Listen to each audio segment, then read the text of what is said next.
नमस्कार दोस्तों। आज हम बात करेंगे 20वीं सदी के एक ऐसे युद्ध के बारे में जिसने पूरी दुनिया को झकझोर के रख दिया। इस युद्ध में केवल सेनाओं का ही नहीं बल्कि सभ्यताओं और विचारधाराओं का भी टकरार हुआ। जी हाँ दोस्तों, मैं बात करने वाला हूँ वियतनाम वार के बारे में, जिसे इतिहास में अमेरिका का सबसे बड़ी हार के रूप में देखा जाता है। यह युद्ध अमेरिका और वियतनाम की सेनाओं की लड़ाई बस नहीं थी, बल्कि पूंजीवाद यानी कैपिटलिज्म और साम्यवाद यानी कि कम्युनिज्म की भी लड़ाई थी, जिसमें अमेरिका ने पूरी ताकत झोंक दी, लेकिन उसे अंत में एक शर्मनाक हार का सामना करना ही पड़ा। दोस्तों, इस वीडियो में हम जानेंगे इस युद्ध का असली कारण क्या था, क्यों अमेरिका ने एक छोटे एशियाई देश में लाखों की सेना झोंक दी। क्या यह सिर्फ एक सैन्य अभियान था या इसके पीछे कोई और गहरी रणनीति थी, और कैसे वियतकांग गोरिल्लाओं ने विश्व की सबसे बड़ी सेना को हरा दिया। आपके सारे सवालों का जवाब वीडियो के अंत में मिल जाएंगे। आप बस बने रहें हमारे साथ वीडियो के आखिरी तक।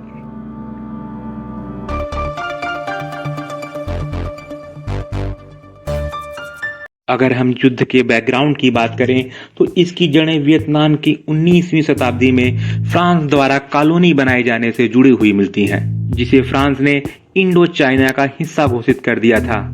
लेकिन सेकेंड वर्ल्ड वॉर के दौरान यह क्षेत्र जापान के द्वारा कब्जा कर लिया जाता है। लेकिन जब 1945 में जापान वर्ल्ड वॉर 2 में हार जाता है तो फ्रांस वियतनाम में फिर से कब्जा जमाने की कोशिश करने लगता है।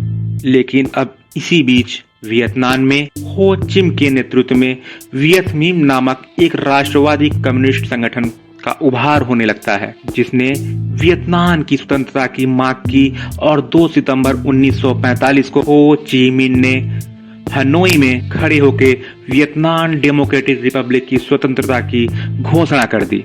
लेकिन फ्रांस को यह फैसला मंजूर नहीं था, जिसकी वजह से फ्रांस और वियत मिन के बीच 1945 में फर्स्ट इंडो चाइना वार शुरू हो जाता है, जो कि 1954 तक चला। और इस युद्ध का अंत दिन विन फुकी की लड़ाई में फ्रांस के हार के बाद होता है, जिसके बाद जेनेवा में एक समझौता किया जाता है और साथ में एक पैक्ट साइन किया जाता है कि अस्थायी रूप से वियतनाम को 2 भागों में बांट दिया जाए और नॉर्थ वियतनाम में हो ची मिन के नेतृत्व में कम्युनिस्ट गवर्नमेंट और साउथ वियतनाम में बोआ दासी के नेतृत्व में सरकार बना दी जाएगी।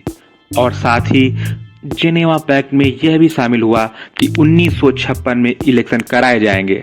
लेकिन साउथ वियतनीज गवर्नमेंट और अमेरिका ने मिलकर इसे रोक दिया, क्योंकि अमेरिका को डर था अगर हो ची मिन चुनाव जीत गया तो पूरे वियतनाम में कम्युनिस्ट गवर्नमेंट बन जाएगी। क्योंकि अमेरिकन का बिलीव डोमिनो इफेक्ट पे था। वो मानते थे वियतनाम अगर कम्युनिस्ट कंट्री बन गया तो साउथ ईस्ट एशिया में भी कम्युनिज्म फैल जाएगा। लेकिन चुनाव न होने की वजह से विवाद फैलता गया और उत्तर वियतनाम की गवर्नमेंट ने साउथ वियतनाम में कम्युनिस्ट सपोर्टरों को हथियार और पैसे सप्लाई करना शुरू कर दिए, जिसके रिस्पॉन्स में अमेरिका ने भी साउथ वियतनाम गवर्नमेंट को पैसे, हथियार और सैनिक सहायता देना आरंभ कर दिया। लेकिन अमेरिका का सपोर्ट लेने की वजह से साउथ वियतनाम की गवर्नमेंट बहुत अनपॉपुलर हो गई और लोग उसे अमेरिका का पिट्ठू नेता और करप्ट पॉलिटिशियन मानना शुरू कर दिए, जिसकी वजह से 1963 में प्रेसिडेंट दमान की हत्या कर दी जाती है। जिसके बाद अमेरिका ने अपनी सेना वियतनाम में उतार दी और वियतनाम अमेरिका युद्ध की नींव पड़ गई। अब 1965 तक युद्ध अपने पूरे चरम पर पहुंच गया।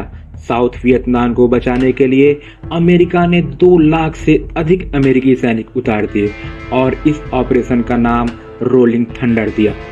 इस ऑपरेशन के तहत अमेरिका ने उत्तरी वियतनाम पर खूब हवाई हमले किए और उम्मीद की उत्तरी वियतनाम झुक जाएगा। लेकिन इसके उलट वियतकांग लड़कों ने गोरिल्ला युद्ध छेड़ दिया, जिसमें वियतकांग सैनिक छोटे छोटे समूहों पे हमला करते और जंगल में जाके कहीं छुप जाते। उनके पास हथियारों की कमी जरूर थी, लेकिन उनको जियोग्राफी का फायदा मिल रहा था। अमेरिकी सेना ने गोरिल्ला लड़ाकों को हराने के लिए नेपाम बम और एजेंट ऑरेंज जैसे खतरनाक केमिकल्स का यूज किया, जिसकी वजह से पूरे गांव जल के खाक हो गए और जंगल बंजर बन गए। और इसका सबसे बड़ा नुकसान यह हुआ कि हजारों निर्दोष लोग मारे गए और लाखों विकलांग हो गए।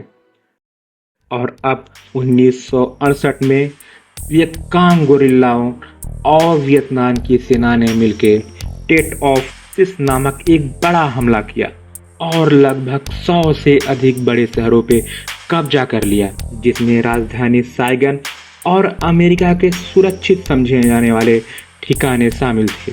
इस हमले ने अमेरिका को पूरी तरह से चौंका दिए। हालांकि उन्होंने कई हफ्तों के संघर्ष के बाद अपने ठिकाने वापस तो ले लिए, लेकिन उनकी जीत की उम्मीदों पे गहरा झटका लग गया, क्योंकि इस हमले में अमेरिका के हजारों सैनिक मारे गए थे और अमेरिका की असफलताओं का उजागर मीडिया में होना शुरू हो गया था। अब युद्ध के खिलाफ प्रदर्शन तेज हो गए। अमेरिकी नागरिकों ने युद्ध बंद करने की मांग की और अमेरिकी अत्याचारों की खबरें चारों तरफ फैलना शुरू हो चुकी और अमेरिकी राष्ट्रपति लिंडन जॉनसन की लोकप्रियता गिरना शुरू हो गई थी, जिसके बाद उन्होंने यह फैसला किया कि वो अब आगे चुनाव नहीं लड़ेंगे। और साथ में अमेरिका को यह भी एहसास होना शुरू हो गया कि युद्ध जीत पाना नामुमकिन है।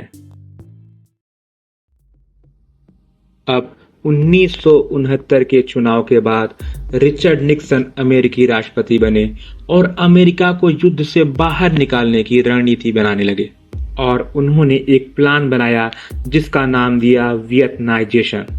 मतलब अब अमेरिकी सैनिक युद्ध से धीरे धीरे पीछे हटेंगे और साउथ वियतनाम को युद्ध लड़ने के लिए तैयार करेंगे, जिसमें वियतनाम की सेना को आधुनिक हथियार देना, सैनिक प्रशिक्षण देना और उत्तरी वियतनाम पर लगातार बमबारी करना शामिल था। हालांकि यह रणनीति काम नहीं आई, क्योंकि साउथ वियतनाम की सेना उत्तरी वियतनाम की सेना का मुकाबला नहीं कर पाई, जिसके बाद अमेरिकी राष्ट्रपति निक्सन ने एक और बड़ा कदम उठाया। उन्होंने कोलंबिया और लाओस में वियतकांग के ठिकानों में बमबारी करने का आदेश दे दिया, जिससे लाखों लोग मारे गए और इन देशों में भी गृह युद्ध भड़क उठा, जिसकी वजह से अमेरिका की छवि और भी बदतर हो गई। लेकिन साथ में अमेरिका को यह एहसास हो गया कि युद्ध अब बंद करना जरूरी हो गया है। इसी बीच उत्तरी वियतनाम और अमेरिका के बीच पेरिस में एक शांति समझौता होता है और इस समझौते में तय होता है कि अमेरिका अपने सैनिक को वापस बुलाएगा, युद्ध बंदियों की अदला बदली होगी और साउथ वियतनाम को स्वतंत्रता मिलेगी। अब अमेरिका के बाहर निकलते ही उत्तरी वियतनाम ने साइगन पे हमला कर दिया और इस शहर पे कब्जा कर लिया और इस कब्जे के बाद युद्ध की आधिकारिक रूप से खात्मा हो जाता है। अगर हम इस युद्ध के प्रभाव की बात करें तो यह पहला ऐसा युद्ध था जब अमेरिका को हार का सामना करना पड़ा। साउथ वियतनाम और नॉर्थ वियतनाम एक हो गए और सोशलिस्ट रिपब्लिक ऑफ वियतनाम बना लिए। इस युद्ध में लाखों सैनिक मारे गए, जिसमें 30 लाख वियतनामी सैनिक और 58 लाख अमेरिकी सैनिक शामिल थे और यह युद्ध इतिहास में अमेरिका की सबसे बड़ी असफलताओं में दर्ज हो गया। दोस्तों प्लीज़ वीडियो को लाइक करें एंड शेयर करें और दोस्तों चैनल को प्लीज़ सब्सक्राइब करें, बहुत मेहनत लगती है बनाने में।